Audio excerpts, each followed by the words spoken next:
Hey, what's up? So, I'm here to show you a real quick Chaos Sorcerer build and sort of talk about a quick little strategy with him in Dawn of War 2 Retribution, The Last Stand. So, this is my build. I'm using the Staff of Tzeentch, which gives you Warp, Robes of Deathless that will give you and your minions Deathless, along with giving you the ability Demonic Doppelganger, which is much better than going Narcissistic. The Narcissistic, I'm sure there is like a build that can work, but this is a very strong build here. This carries like Anvil of Corn very easily, and Bloody Coliseum fairly well too. Like last game I played to this, I got like almost 600 kills on Anvil of Corn. Um, you just like kill so much stuff because your minions are so strong. So you're gonna want Gift of Retaliation. Basically, what this means is when your doppelgangers get hit, because they're gonna get hit more than they actually hit, just because they're idiots. It's gonna make them have a chance to emit Doom Blasts, which are gonna knock enemies down and deal a fair amount of damage. It's gonna help them just deal AOE to take down the huge mob packs that spawn. You're also going to want Gift of Sustenance. This is going to allow your minions to survive longer by giving them health and energy each time they strike a foe. Um, it's just strong, a lot of health. Then you're going to want to take Sigil of Greater Sorcery, or you can also go Sigil of Master Sorcery. So what this is going to do is Greater Sorcery is going to make it so that when you warp to an area, you're going to leave an AoE flame on the ground that is going to tick down enemies' health. It's pretty strong in early rounds for just clearing them quickly, and also allows you to kind of dance around like some heavier enemy units that like have trouble hitting you, like predators, for example. Predator tanks are gonna have trouble moving their turret around if you just keep teleporting on either side, and you're gonna be able to deal a good amount of damage to them with the dot. You just gotta be careful against jumping into like three or like packs of like three banshees and stuff like that because you'll just get one shot. Even with deathless, you'll just die extremely fast. Um, which is unfortunate. Also, something to keep in mind with Deathless is when your Deathless pops and restores your health, you actually get for like 5 seconds like a huge damage boost, which isn't super useful. And I think it works on your summon, your Doppelganger as well. So could be useful, but probably not. You're gonna want Icon of summoning for greater summoning. Obviously, you want to be able to take champions and anything that you can. This is going to give you your keep your demonic doppelganger strong and warp. You're only just going to cast warp and teleport around, basically to just survive while your doppelganger does all the work. Um, Casting warp onto groups of enemies to get the burn on them and stuff like that is going to be pretty strong.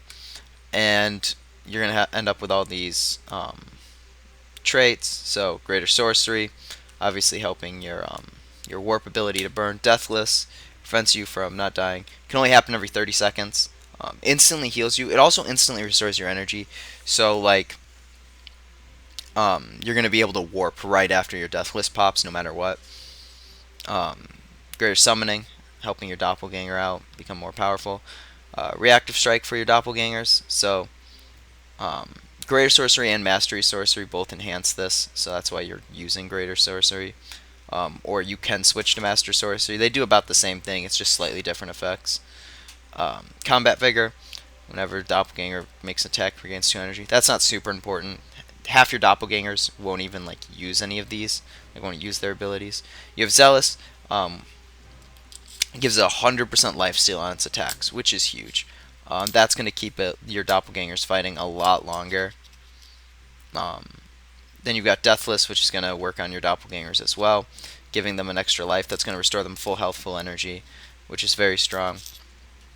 I'm going to quickly go over the rest of the war gear, because obviously not everyone's going to be at level 20. So, Staff of Warpfire is going to be your basic thing until you get the Staff of Tzeentch. It's got a strong AoE that really it knocks back enemies and does quite a fair bit of damage, especially in like early waves, which is like pretty strong. It's just a fairly strong weapon. Um, your weapons don't matter a huge amount because your main source of power is coming from your doppelganger ability. Don't use the swords. Melee sorcerer just sucks. Um, I mean, you can if you really want to, right? Obviously, you can probably complete this game with any like setup, but if you have like a decent enough team. Like if you have a Tau, he can just carry you to the end of the game. So if you really want it, if you really want to use a sword, Sword of Fate is actually pretty good because the Curse of Tzeentch ability can be really powerful if used well. The Cataclysmic Hellblade is like the coolest looking weapon in the game, but it completely just sucks. Like you look at this damage and you think it's really strong, and you see that you get these hell attacks, but they use energy, and they just don't. You just don't deal enough damage, and you don't have any good armor. Your highest armor rating thing is 88 armor, and yeah, that's not actually gonna help you um, very much. You're too squishy. And the Oracle Stave is also really interesting because it has a 30% chance on hit to make your next attack deal a bunch of damage. You'll get a cool little like effect. And I think when you hit um, with the bonus damage, it leaves like a mark of Tzeentch on the ground, which looks kind of cool. Doesn't mean anything, but it looks kind of cool. When you get the damage buff, it's actually a really strong damage buff. You'll be able to like half health with Carnifex in one hit with the damage buff. The issue is it's entirely RNG based, um, and it's just like, I mean, the melee cooldown on this is actually pretty fast. Like 1.4 is actually really quick. The energy claws on the Space Marine are 1.0, so this is actually going to be pretty helpful. You've got your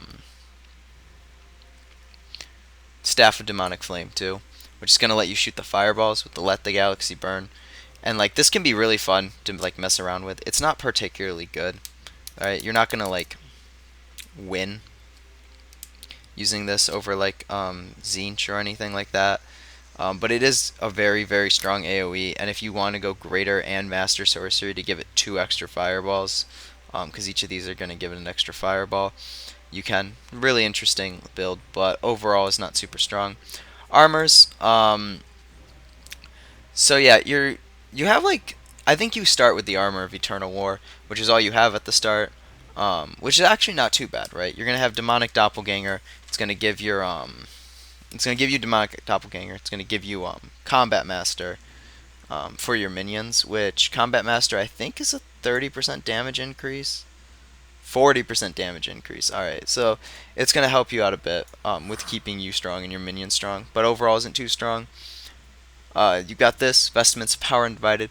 Now, this is one of the few like narcissistic builds I've seen work, is because it gives you that extra energy regen is actually really strong, and you can just go for a tanky build where you just spam Doom Bolts at close range, because Doom Bolt does a ton of damage, and just go with these sigils of stronger sorcery and such. But it's not super great. Robes of Unholy Fortitude. It's gonna make your doppelgangers have a bit more health, but it's not super great. I mean, Deathless is literally just doubles their health.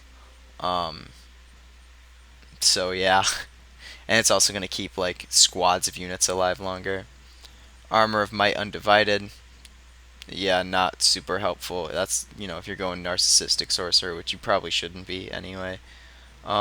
Accessories wise, none of these are super important. These are pretty much the strongest ones. Some of these are kind of cool though, but like most of them would just help for narcissistic, and they're very weird too. Like the Scroll of Blood, Unholy Might, and Vengeance are all like kind of weird. They make like circles on the ground that are going to be equal to about like 2 large squads like in length. So yeah, gives lifesteal to allies inside. Um, Basically makes enemies like take damage for attacking, and this is going to increase like the damage of attacks and cause knockback. Nothing super crazy. This one's pretty strong too. This death throws thing, you can swap it out for one of these, but you don't want your doppelgangers dying. And it sounds good with Deathless because your doppelgangers get back up, but oftentimes your doppelgangers like are not going to just randomly die and get back up, randomly die and get back up. Like if they die with Deathless, they're most likely just gonna die again. Not too much later, but not too bad. This is probably the coolest looking one because it gives you a cool helmet. It's not super strong though. Like Dark Fortification gives 150 armor rating to Sorcerer for 10 seconds when struck in melee. So basically in melee it's going to give you a permanent plus 150 armor, which sounds really strong. but you're still going to be squishy, and that's kind of the problem. Doombolt, Tome of Doom, Doombolt. Doombolt's really strong. However, it's not really a ranged ability. It like obviously you can shoot at far away, but Doombolts are super ineffective at like anything but close range because they have too much spread and they'll just hit random obstacles all over the map. Commander items, Icon of Change. I don't think I've ever used this. Um, Sporadic effect deals damage to enemies. Yeah, it's like cool, but like the chances of you actually hitting anything with it just aren't gonna happen. Icon of Pain is going to this I've seen able to be used. Um, Basically, it's going to increase everyone's damage by 30%. So if you're going for a very support utility build, then this can definitely help. If you have like a Tau Commander or something who's jetpacking around, you can just follow him with Warp and stay on him to just give him a 30% damage buff. So that's actually going to be... But Icon of Summoning is probably going to be your strongest one. Now when it comes to summoning, minions are going to be looking for on, let's say, like Anvil. Your first one, you're going to want to, for the first wave, you're going to want to grab the Chaos Space Marines. You want to keep those till wave 4 when the Lictor spawns, and then keep the Lictor until, basically until it dies, or until wave 8, I believe, is when the, I think there's a Dreadnought, or is that the Blood Crush?